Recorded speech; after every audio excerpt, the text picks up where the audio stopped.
माफ कीजिएगा, मीनाक्षी को रोकना पड़ा है। इस वक्त की बड़ी खबर आ रही है, सलमान खान कोर्ट पहुंच चुके हैं। आज आरोप तय होना है सलमान खान के ऊपर। आपको बता दें 10 बजे ही वो अपने घर गैलेक्सी अपार्टमेंट से निकल चुके थे और तकरीबन 1 घंटे का समय उन्हें रास्ते में गुजारना पड़ा। हालांकि उनके घर से कोर्ट की दूरी महज आधे घंटे की ही है, लेकिन जगह जगह बारिश हो रही है और ट्रैफिक जाम होने की वजह से ही सलमान खान 1 घंटे का वक्त तय करके इस वक्त कोर्ट के अंदर पहुंच चुके हैं। हम उस वक्त की तस्वीरें आपको दिखा रहे हैं जब अपने घर से वो बाहर निकले थे। अभिषेक हमारे संवाददाता जुड़ चुके हैं ज्यादा जानकारी के साथ। अभिषेक, सलमान खान कोर्ट के अंदर पहुंच चुके हैं क्या? बिल्कुल चित्रा, इस वक्त ठीक जो सेशन कोर्ट है ठीक हमारे पीछे, उसके सेशन कोर्ट में पहुंच चुके हैं सलमान खान।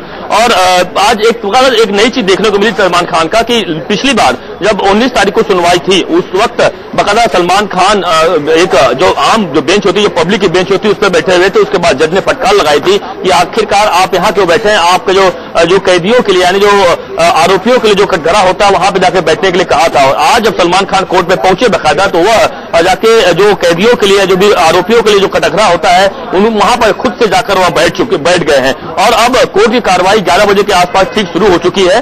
अब पूरे इस मामले पर क्या कोर्ट का आदेश आता है, कोर्ट आज क्या उनके ऊपर चार्ज फ्रेम करता है या फिर आने वाले दिनों में और कोई एक और डेट मिलती है चार्ज फ्रेम करने की, यह तय किया जाएगा। लेकिन सलमान खान पूरी तरह से अपने लाव लश्कर के साथ कोर्ट में मौजूद हो चुके हैं इस वक्त। आपने कहा पूरे लाव लश्कर के साथ।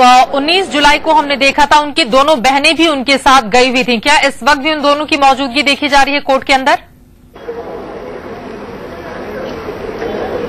देखिए, जरूर घर से साथ निकली थी, क्योंकि इस वक्त चूंकि मैं कोर्ट रूम में नहीं हूं, तो इसलिए यह शायद बताना मुश्किल है कोर्ट रूम में इस वक्त तो मौजूद है या नहीं शायद, लेकिन जरूर घर से निकली थी। लेकिन उनके जो वकील, इसलिए लाउसे का नाम मैंने प्रयोग किया चित्रा की, उनके पूरी वकीलों की फौज थी उस वक्त 19 जुलाई को, और आज भी पूरे वकीलों की फौज यहाँ पर आई हुई है। तमाम ऐसे जो वरिष्ठ वकील हैं जो कि आए हुए हैं और इस पूरे मामले पर जिरह करने के लिए शायद अगर कोई जरूरत पड़ी तो इस पूरे मामले पर। हालांकि आज फैसले का दिन है, यह जज को फैसला करना है कि क्या उनके ऊपर चार्ज फ्रेम किए जाने नहीं किए जाने, लेकिन जरूरत पड़ी तो अन्य पूरे कानूनी पहलुओं पर तमाम और फैसले हो सकते हैं। क्योंकि मामले देखिए, आपको बता दूं 3 मामलों पर आज फैसले आने हैं कोर्ट द्वारा, जो कि एक यह फैसला आएगा चार्ज फ्रेम किया जाएगा उनके ऊपर कि किस किस धाराओं को उन्हें दोषी माना जाता है। दूसरा जो एक है इंटरवीनर बनने का जो एक एप्लीकेशन किया गया है आभा सिंह द्वारा, वकील द्वारा, उस पर फैसला आना है क्या इंटरवीनर को बनाए जाने की अनुमति कोर्ट देता है या नहीं देता है। तीसरा जो सुनवाई होने जो फैसला आने वाला है मीडिया के ऊपर की, मीडिया को कहीं कहीं इस पूरे मामले पाबंदी लगाई जाए कि मीडिया इस पूरे मामले पर जो भी खबर दिखाए वो सही दिखाए, या फिर मीडिया ट्रायल ना हो, या फिर मीडिया के तरीके से काम ना हो। तो जरूर इस 3 मामलों पर अहम फैसले आज कोर्ट द्वारा दिए जाने हैं। अब देखना को कोर्ट किन तीनों मामलों पर क्या क्या फैसले आते हैं कोर्ट के द्वारा। बिल्कुल, सलमान खान के लिए आज का दिन बेहद अहम रहने वाला है और हमारे साथ स्टूडियो में वरिष्ठ वकील धर्मेंद्र आर्या भी जुड़ चुके हैं। उनसे भी हम जानने की कोशिश करेंगे कानूनी पहलुओं के बारे में और किस तरह से मुश्किलें बढ़ती हुई यहाँ पर सलमान खान की नजर आ रही हैं। साथ ही अभिषेक हमारे साथ लगातार बने रहेंगे। रुकेंगे एक बहुत छोटे से ब्रेक के लिए, होंगे फौरन हाजिर, आप कहीं मत जाएगा।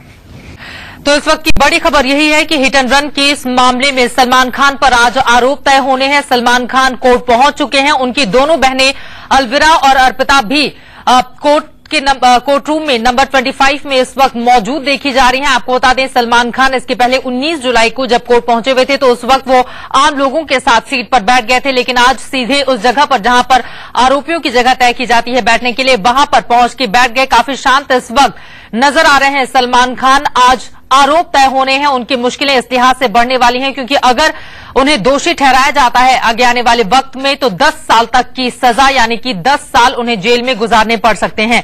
इसी मुद्दे पर लगातार हम बातचीत कर रहे हैं और हमारे साथ धर्मेंद्र आर्या जी स्टूडियो में मौजूद हैं। धर्मेंद्र जी, यहां पर आपसे जानना चाहेंगे, आज आरोप तय किए जाने हैं, सलमान खान के ऊपर गैर इरादतन हत्या का केस दर्ज होना है। इस वक्त कोर्ट की कार्रवाई शुरू हो चुकी है, जरा बताइए कि अंदर क्या कुछ चल रहा होगा। देखिए, दरअसल बात यह है कि अभी जो है चार्जेस फ्रेम होने हैं।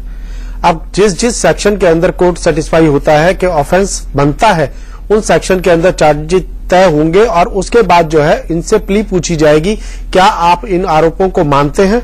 अगर वो इन आरोपों को मानते हैं और कह देते हैं कि ये आरोप सही है, तो उस सर्कमस्टांसिस के अंदर कोर्ट जो है फिर सेंटेंस के ऊपर जो है दोनों पक्षों को सुनेगा और उसके बाद जो है अल्टीमेटली सेंटेंस पर जो है सजा कितनी होनी चाहिए वो तय करेगा। अदरवाइज कोर्ट एक और अपॉर्चुनिटी देगा कि क्या आप ट्रायल क्लेम करते हैं, क्या आप ट्रायल के चाहते हैं कि इस केस का मुकदमा चले। अगर वो कह देते हैं कि मैं ये चाहता हूं कि इस केस का मुकदमा चले, जो कि 100% ऐसा ही होना है, और उसके बाद क्या होता है कि फिर जो है ये एविडेंस में मैटर चल जाता है।